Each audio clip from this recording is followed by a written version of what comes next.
Welcome to Cut the Crop, keeping you in the know about everything you grow. Researchers, growers and other interesting folk delivering insights and information on topics ranging from agronomy to profitability. Brought to you by the Foundation for Arable Research.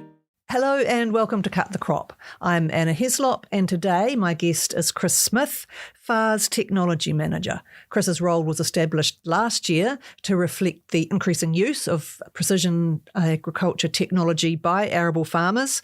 And what we're going to be talking today about is yield mapping, because that's where a lot of growers start when they start with precision ag. So welcome, Chris. Thank you, Sam. Thank you very much. Why is it that yield mapping is a good place for growers to start? It's a good starting point for basically what you're doing is mapping the variability across your farm. So then you can see there's different areas, you're getting different yields. So then you can identify those different areas, look at why some of them are high yielding, why some of them are low yielding. And then once you know those different areas, you can then zoom in onto those and investigate the reasons behind why they are high or low yielding. For example, you might be down to soil texture, so it could be sort of water related, or it might be down to nutrients, or even topography, or just basic sort of biology. There might be trees shading certain areas, that sort of stuff. So once you've got your maps, you can look at your variability. And precision ag is about matching your inputs and putting them in the right place at the right time, etc. So it's looking at that. And also, there's a lot of things that lead on from that as well. There's like trial management. So you can look at trials. You might do a trial within the paddock, and then you can look at how that responded compared to other areas, and also different histories, different rotations, that sort of thing, and sort of different cultivars might perform different ways. So there's lots of different ways, just looking at one sort of set of results against another. And you can also use it for sort of irrigation efficiency and see how that compared with other areas. And the more years worth of data you get, the more sort of robust it becomes as well, because it then takes out the differences from specific dry years or wet years, etc. So there's a lot of reasons why to do it, and it's a good starting point for most things. It probably brings up more questions than answers, like a lot of these things, but it helps you focus where to look next. So a lot of growers, especially if they've been on their farm for a few years or a few generations, they kind of know anyway which paddocks and which bit of the paddocks have a dry spot or a wee shingle bit through them or a high or low.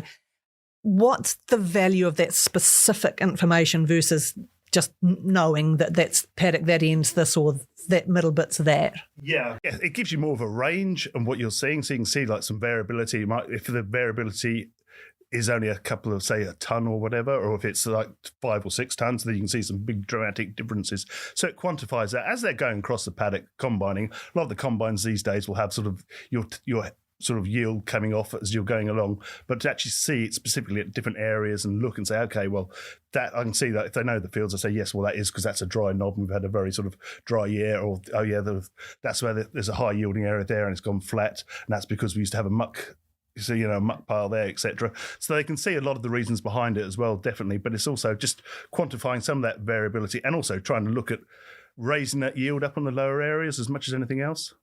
So we're getting towards the end of harvest in Canterbury anyway. Yeah.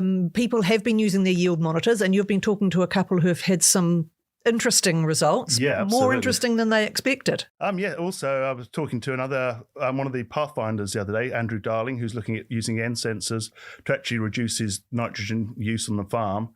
And he's did a best practice plot versus his using the N sensor, and he's seen no yield difference, which is great, which means he can actually, he's put about 50 kgs less per hectare of nitrogen over those areas, whereas using N sensor. So it's really affirming that.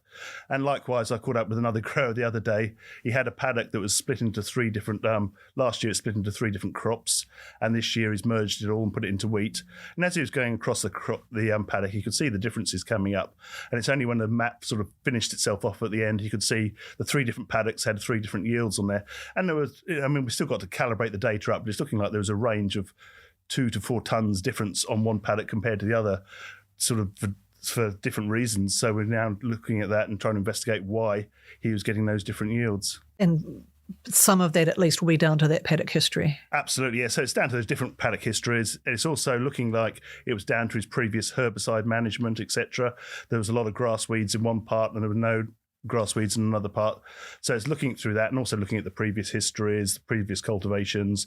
And it just helps you sort of hone in on those differences and look at reasons why things are different and try and bring them up where you can. So once you've understood, you're looking at your yield variability map and you're seeing you've got high, low, medium, and as you say, over years that'll build up and you'll see whether they're consistent or not, and you can link them a bit to the weather. What are you actually going to use that information for, and what sort of technologies are you going to need to apply that information? Yeah. So I guess once you know your different uses, it's the software packages you get as well for the you'll get a mapping program with the combine. Most of the providers will be able to help you with that, but it's looking at that data and then drilling down and then say, okay, well I can see I've got differences here. Is it down to nutrients? So do I do grid sampling or do I do zonal sampling in those different areas? So I might sort of take samples within the lower sort of area, where the lower zone yielding area, and take samples in the higher area and just look at those and see whether it's down to pH, etc. So a lot of people are using those maps, those maps with the yield maps. They're looking at the nutrient maps with the yield maps, and likewise, if they've done a survey, a soil texture survey, they'll be looking at that with it as well. I've seen clients before who've actually sort of they've worked with put moisture probes in the different soil types, and then they've tried to water to keep the water up to the lighter soils.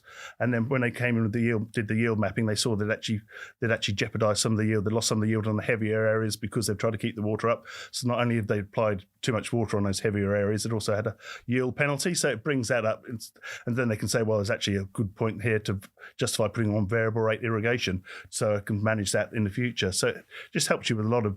It's an appliance of adding different technologies afterwards, really, in different steps. So if you've identified different pHs or general fertility issues across those different zones in your paddock, how easy is it now, if you don't have your own spreader, to treat them differently? Yes, in Canterbury, not being specific, but all the contractors now can actually sort of do variable rate applications, and for lime and things like that, there's definitely be a place for the contractors to do it. So even most of the South Island now, they've got that. A lot of the contractors have got that capability. It got to the point where a few of them had it, and then they were the ones who were getting all the calls, and if you didn't have it, you were missing out. So it's definitely a case of it's quite common practice now to be able to do it. And a lot of the actual spreaders these days people are buying have got that capability. So it might be just a case of buying a cable to match a controller up to a specific sort of fertilizer unit, and that way you can do it yourself as well. But mainly with lime, because it's in such a big bulk, the contractors are doing it. Unprepared question, but are there any kind of economic figures or, profitability figures linked around this sort of management? Yeah, absolutely. I mean, especially with variable rate fertilizers, nutrients, with sort of pH, you're looking, that's probably the lime applications where you make your biggest saving. With your P and your K, it's more about putting it where it's needed and not putting it where it's not needing. So you're mining down your excesses and building up your sort of other areas. And also you can look at if you've got certain area that over several years you can't get your yield above a certain point, then with those areas you just cut your inputs on those areas, so you can make a saving that way as well. So there's a lot of different ways of skinning a cat, as it were. Yeah. Okay, so I'm just going to go back to the basics again.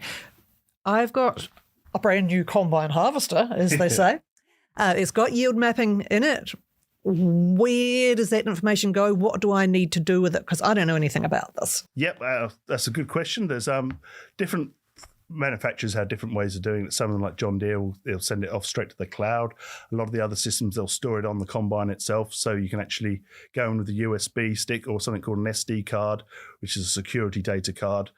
A lot of those systems use that as well, so you can get that data and then you can take it off that, and you'll put it on your computer, and there'll be a platform there, a yield mapping platform that you can use it with.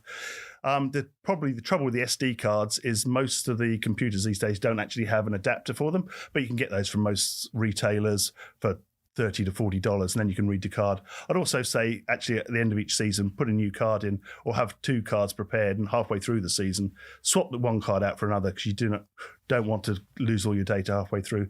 Because one of the most important things about yield mapping is it's a one-off operation, and you've got one chance to capture that data, and if you don't capture it on that time, you've lost it. You can get pretty close with aerial imagery, but you'll never actually get the true quantitative values again. So you need to make sure you have it, and the more years worth of data you have, the more value it does become.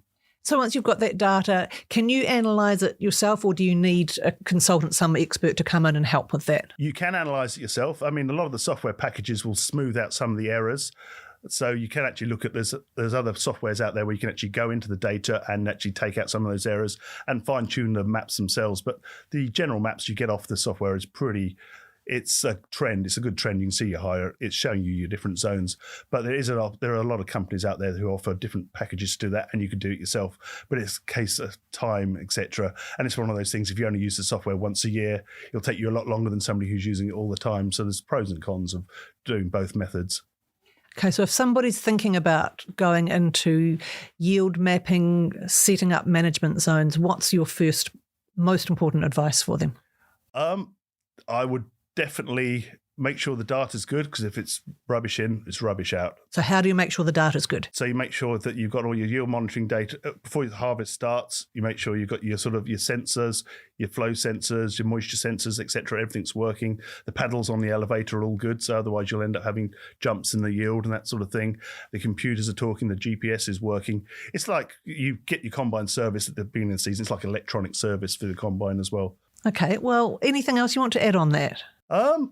Only that basically I'd say just yield mapping is very much just a starting process, really, of just moving forward. It's the initial steps of looking at your variability, and as you go through the years and you do more and more variable rate applications, etc., you should hopefully see your your ranges tighten up a bit, and there'll be less sort of peaks and troughs, and there'll be more sort of smooth yields. There'll be less less variability within the paddocks. So it's affirming what you're doing, etc. But it's not one size fits all. Every paddock is different. Every farm is different, and it also depends very much, like you were saying earlier, about the farmer's experience and knowing the history of what's going on the paddock as well. Thanks very much, Chris.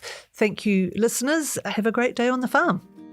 Thanks for tuning in to Cut the Crop, presented to you by FAR. If you'd like to know more about any of the topics discussed or have any suggestions for future topics, go to www.cutthecrop.co.nz.